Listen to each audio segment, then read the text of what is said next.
بسم الله الرحمن الرحيم. حديث إعمار بيت المقدس خراب يثرب. فعندنا الإعمار يقابله الخراب، فبمجرد ما يبدأ إعمار غزة سيبدأ خراب يثرب. والنبي صلى الله عليه وسلم ما ينطق عن الهوى، فخراب المدينة لا أحد يعرف كيف سيتم ذلك. فمنهم من قال بأن الخراب يعني هنا الخراب بمعنى الفساد الخلقي، وهذا غير صحيح. فبالرجوع إلى معادلة الخراب يقابله الدمار، فهل غزة خربت مبانيها أو أخلاقها؟ فالدمار والأطلال تشهد على ذلك.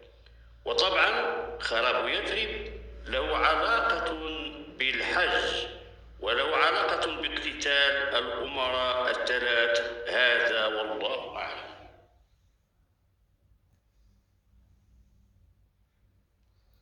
ونرجو الاشتراك في القناة وتفعيل زر الجرس ليصلكم كل جديد إن شاء الله، وجزاكم الله عنا كل خير.